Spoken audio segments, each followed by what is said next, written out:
വിനായക ഇവിടെ എന്താ സാറിനെ കാണാൻ വന്നോളൂ. തുണി വെക്കാനല്ലോ. തുണി വെക്കാൻ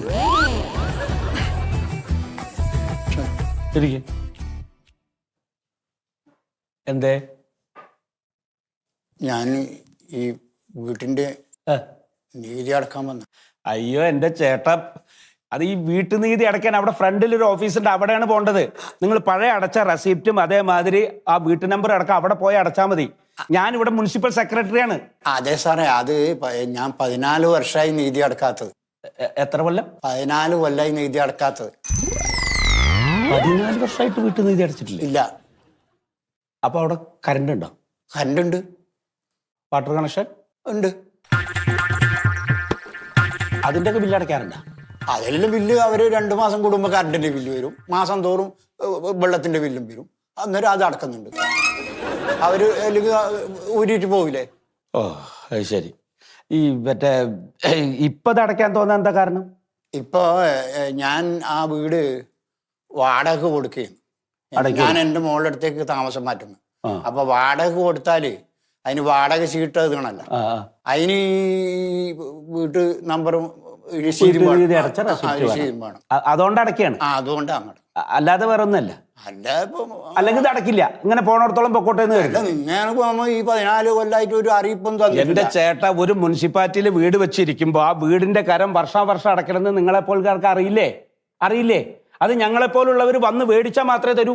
അങ്ങനെയാണോ? അല്ല, അതിൽ എന്തെങ്കിലും ഒരു ഇളവ് ആക്കി ഒന്നിച്ച് അത് മറ്റേ ഞാൻ വിളിച്ചു പറയാം, എന്തെങ്കിലും ഒരു ഇളവ് തരാം. ചെന്നോളൂ, അങ്ങോട്ട് ചെന്നോളൂ. ഇന്നെ അടക്കണേ, മുഴുവൻ അടക്കണേ. അവിടെ പറയണത് അടച്ചോളൂ. 14 വർഷം. സുധി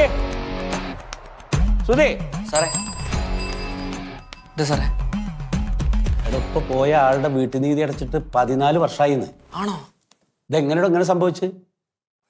ഡ്യൂ വന്നു കഴിഞ്ഞാൽ 3 വർഷത്തിന്റെ ഉള്ളിൽ നമ്മൾ നോട്ടീസ് അയക്കണം എന്നാണ് നിയമം. അതിന് നോട്ടീസ് അയച്ചില്ലെങ്കിൽ അവർക്കുണ്ടല്ലോ 3 വർഷത്തെ ഡ്യൂ ഇവിടെ അടച്ചാൽ മതി. ബാക്കി എത്ര വന്നാലും ആ സെക്ഷൻ സ്റ്റാഫിന്റെ കയ്യിൽ നിന്ന് അങ്ങോട്ട് പോകും. അതറിയാം എനിക്ക്. അയ്യോ, അതിനെപ്പറ്റി അറിയില്ല സാറേ.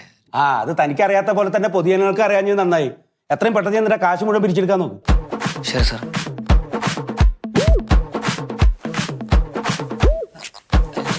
നികുതി അടക്കാനല്ലേ പെർമിറ്റ് സംസാരിക്കണം.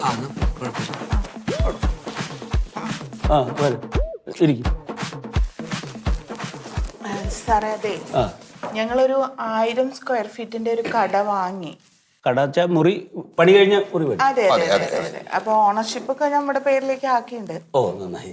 അപ്പൊ അത് കൊമേഴ്ഷ്യൽ പർപ്പസ് എന്നുള്ളതായിരുന്നു നമ്മൾ എഴുതിയിട്ടുള്ളത്. ഓ ശരി. അപ്പോ എന്താ വെച്ചാല് ഞങ്ങളൊരു മില്ലാണ്, ഈ പൊടി മില്ലില്ലേ, അതായത് പൊടിക്കുക സാധനങ്ങളൊക്കെ ഉണ്ടല്ലോ, മല്ലി, മുളക്, അരി, അതൊക്കെ പൊടിക്കുക. അതാണ് ഈ ബിൽഡിങ്ങിൽ തുടങ്ങാൻ പോകുന്നത്. അതെ അതെ. അപ്പൊ മെഷീനൊക്കെ കൂടി ഒരു 7 ലക്ഷം രൂപയൊക്കെ ആയിട്ടുണ്ട് ഇപ്പൊ തന്നെ. അപ്പോഴാണ് അറിയണത് ഇത് തുടങ്ങണമെങ്കിൽ ഈ മുനിസിപ്പാലിറ്റി എന്നുള്ള ഇത് വേണം എന്നുള്ളത്. എന്ത് വേണമെന്നുള്ളത്? അല്ല, പെർമിഷൻ വേണമെന്ന്. പെർമിഷൻ പോയില്ലേ? അത്രയൊക്കെ കാശ് ചെലവാക്കിയിട്ട് ഒരു ബിസിനസ് ചെയ്യുന്ന മുനിസിപ്പാലിറ്റിയിലൊരു ബിസിനസ് തുടങ്ങാൻ പെർമിറ്റ് എടുക്കണം എന്നുള്ളത് അറിയില്ലേ? അത് ആദ്യം അറിഞ്ഞില്ലേ? അബദ്ധം പറ്റി നിങ്ങൾക്ക്. നിങ്ങൾ ഈ മില്ല് തുടങ്ങാനല്ലേ പോണേ? അതെ അതെ. ആ മില്ലാണ്. നിങ്ങളുടെ ബിൽഡിങ് കൊമേഴ്ഷ്യൽ പർപ്പസിലാണ്. അതെ അതെ. അവിടെ പോയി നിങ്ങളുടെ ഇപ്പൊ കൊമേഴ്ഷ്യൽ പർപ്പസ് അല്ലേ? അതായത് അത് കച്ചവടം ചെയ്യാനുള്ള ബിൽഡിംഗ് ആണത്. കച്ചവടം ചെയ്യാൻ. നിങ്ങളിപ്പോ പൊടിക്കുന്ന മില്ലാണല്ലോ തുടങ്ങുന്നത്. മില്ലാണ്. അതായത് മുളക് പൊടി, മല്ലിപ്പൊടി ഇതൊക്കെ ഉൽപ്പാദിപ്പിക്കുന്ന കേന്ദ്രമല്ലേ? അത് പൊടിക്കുക. പൊടിക്കുന്ന കേന്ദ്രമാകുമ്പോ അത് ഇൻഡസ്ട്രിയലാണ് വിടുക.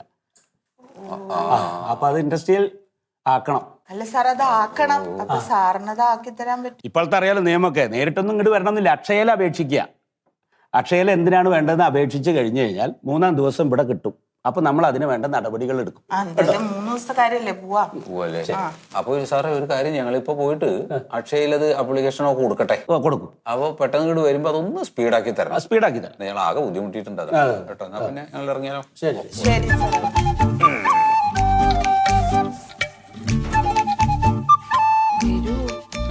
വേഗം വരൂ, അക്ഷയയിലുള്ള നേരത്തെ പോവാ. 1 മണിക്കൂറെങ്കിൽ 1 മണിക്കൂർ നേരത്തെ എത്തിക്കൂടെ? കുറെ കാശും പണം ഉണ്ടാക്കിയിട്ട് ബിസിനസ്സിന് ഇറങ്ങിയിരിക്കുക, വിവരമില്ലാണ്ട്.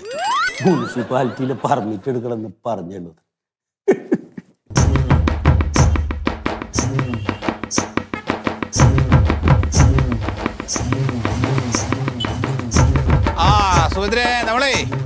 ഒരു മില്ല് തുടങ്ങാൻ ഉദ്ദേശിക്കുന്നുണ്ട്.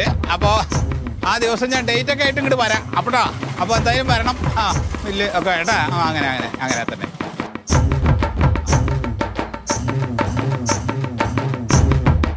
എന്താ അവിടെ അങ്ങനെ കുടിക്കണ്? ആ നമ്മളെ ഒരു മില്ല് തുടങ്ങുന്നുണ്ട്. മില്ലേ ഈ നെല്ല് കൊത്തുമില്ല് പൊടിക്കണതൊക്കെ. അപ്പോൾ അത് അടുത്ത് തന്നെ തുടങ്ങുന്നുണ്ട്. അപ്പോൾ അത് അന്ന് വരണം കേട്ടോ.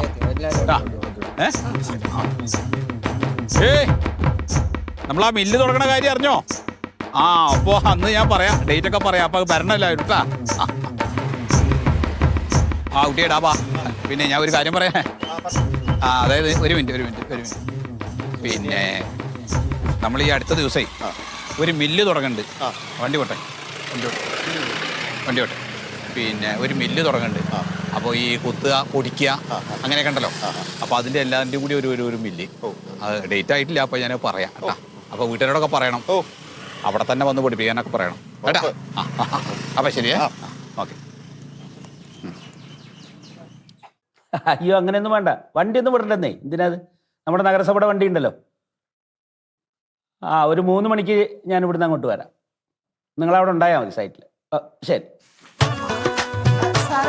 സാറേ, ആ ഇൻഡസ്ട്രിയൽ പർപ്പസിന് വേണ്ടി കൊടുത്തിട്ടുള്ളത് ഇതുവരെ ശരിയായിട്ടില്ല. അത് ശരിയാവാത്തത്. സാറത് 3 ദിവസം എന്നല്ലേ പറഞ്ഞത്? അതായിട്ടില്ലേ? അല്ല, അത് നിങ്ങൾ അക്ഷയയിൽ അപേക്ഷിച്ചപ്പോൾ തന്നെ 3 ദിവസം കഴിഞ്ഞപ്പോൾ ഇവിടെ കിട്ടി. ഞങ്ങളിപ്പോ 3-4 പ്രാവശ്യം ഇതിന് വേണ്ടിയിട്ട് ഇവിടെ വരുന്നു. ഇനി ഇത് വരാൻ പറ്റില്ല. അതിന് എന്തെങ്കിലും തീരുമാനം ഉണ്ടാക്കണ്ടേ? നിങ്ങളിപ്പോ അത് ഇൻഡസ്ട്രിയൽ ആക്കാനാണല്ലോ കൊടുത്തത്. അതിൽ ഭയങ്കര പ്രശ്നമുണ്ട് ഇപ്പൊ. അത് എന്ത് സാറേ ഇനി പ്രശ്നം? അതായത് ഇപ്പൊ അത് നമ്മുടെ എഞ്ചിനീയർ അവിടെ പോയി അളന്ന്, എന്നിട്ട് ഇപ്പൊ അവരതിന്റെ ഫയൽ ഇപ്പോഴാണ് എത്തിച്ചത്. അപ്പോഴാണ് നമ്മളത് നോക്കണത്. ആ ബിൽഡിങ്ങിന് ഇപ്പൊ 3 മീറ്ററാണ് ഹൈറ്റ്. അതെ, 3 മീറ്ററാണ്. ഈ കാര്യത്തിന് 3 മീറ്ററും 60 സെന്റിമീറ്ററും ഹൈറ്റ് വേണം. ഇപ്പൊ ഒരു 60 സെന്റിമീറ്ററിന്റെ കുറവല്ലേ? മെഷീനകത്ത് കൊണ്ടുപോയിട്ടിട്ട് അത് പ്രവർത്തിപ്പിക്കുകയാണെങ്കിലും തലമുട്ടുക അങ്ങനെയുള്ള പ്രശ്നങ്ങളൊന്നും അതിനകത്ത് വരില്ല.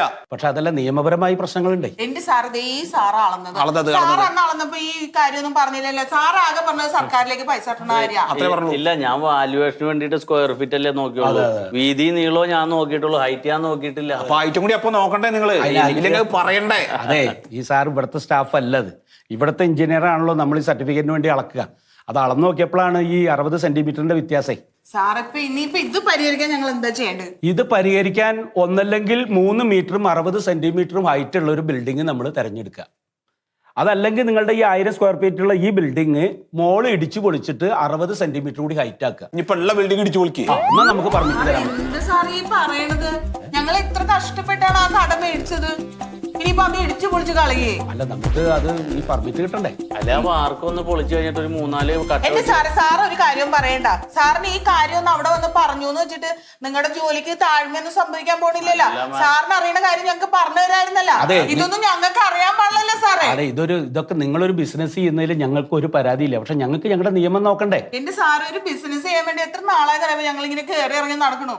എന്തൊരു പൈസ ഞങ്ങളുടെ പോയി.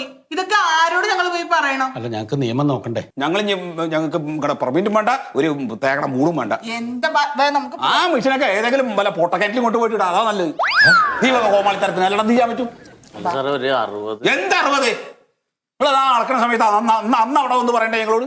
തൽക്കാലം ഇപ്പൊ മെഷീനൊക്കെ വാങ്ങിയ സ്ഥിതിക്ക് വേറൊരു ബിൽഡിംഗ് വാടകയ്ക്ക് എടുത്താലോ? സ്വഭാവം മഹാമോശാണ്. വേണ്ട, കഴിഞ്ഞില്ലേ? അതെ, മതി. നടക്കാം.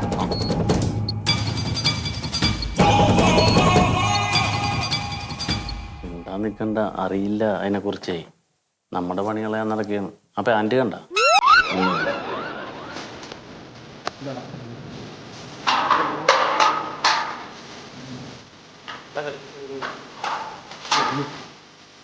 ഇങ്ങോട്ടെങ്ങനെ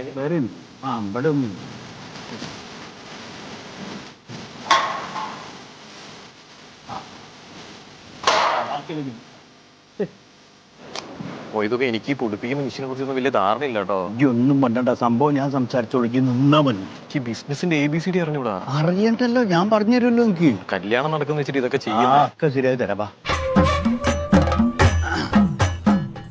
ഹലോ ഹലോ, ആരും ഇല്ലേ? ഒന്ന് ഫോണിൽ വിളിച്ചു കാണില്ലോ. ഹലോ, കണ്ടോ ഇയാളാണ് ഇവിടുത്തെ ആള് വന്നിട്ട് പോയി. കാര്യങ്ങളൊക്കെ ഭാര്യ ഡീൽ ചെയ്യാം. മറ്റേ സംസാരിക്കാം. ഭാര്യ ഭർത്താവും ഭർത്താവ് ഭാര്യയാണ്.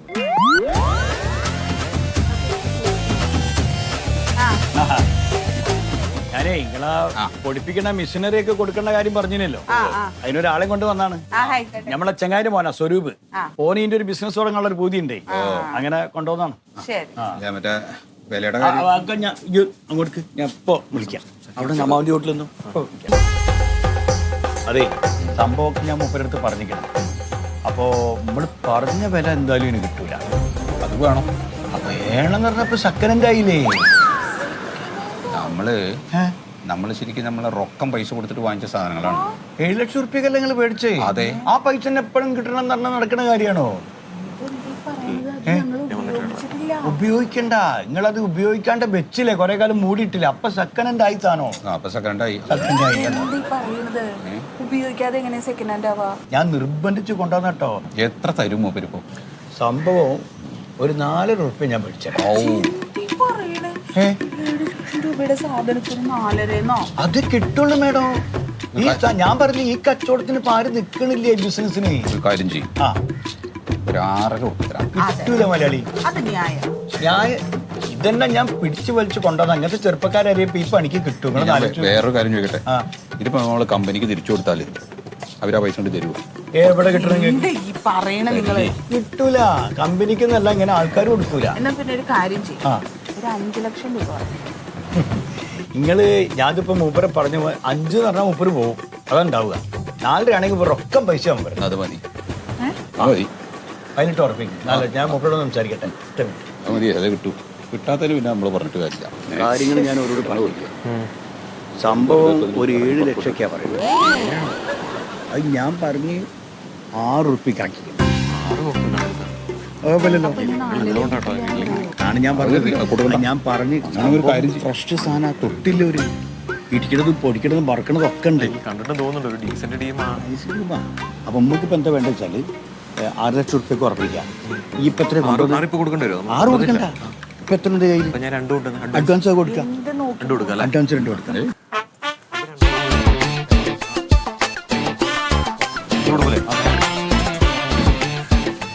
അപ്പോഴേ സാറേ, ഇത് 2 ലക്ഷം റുപ്യ അഡ്വാൻസ് ഇവിടെയാണോ?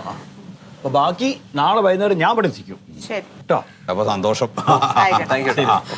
ഓക്കെ. അല്ല, നീ ഒരു കാര്യം ചോദിക്കട്ടെ, ഇപ്പൊ ഏതായാലും നമ്മൾ മില്ല് തുടങ്ങണ ഇതുണ്ടല്ലോ, അപ്പൊ ആ കെട്ടിടം ഏകദേശം എത്ര ഹൈറ്റ് വരും? ഒരു 2.5-2.25 മീറ്റർ, 3ന്റെ അടുത്ത് വരും. അയ്യോ, അപ്പൊ പറ്റില്ല. എന്താ ഈ പറയണ? അതൊക്കെ ആ കുട്ടി ചെയ്തോളൂ. അപ്പൊ മില്ല് തുടങ്ങാൻ പറ്റില്ലേ? പ്രശ്നമുണ്ടോ? പിന്നെ പ്രശ്നമില്ലേ? പ്രശ്നമുണ്ട്. അതുകൊണ്ട് നമുക്ക് അപ്പൊ എന്താ പറ്റിയത്? ബിൽഡിംഗ് ഉയരില്ല എന്ന് പറഞ്ഞിട്ടല്ലേ മില്ല് തുടങ്ങാൻ പറ്റാതിരുന്നത് അല്ലേ? അതൊക്കെ വെറുതെ പറയാന്ന്. വെറുതെയോ? 3 മീറ്ററും 60 സെന്റിമീറ്ററും തികച്ചു വേണം, ഇല്ലെങ്കിൽ തുടങ്ങാൻ പറ്റില്ല. പ്രശ്നമാണ്. കൊണ്ടുപോവാ.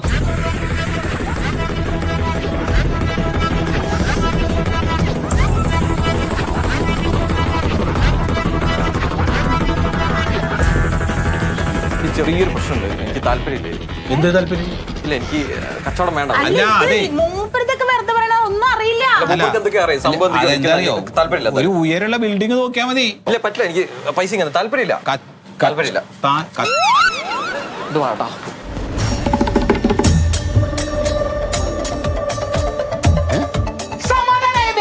എന്താണ്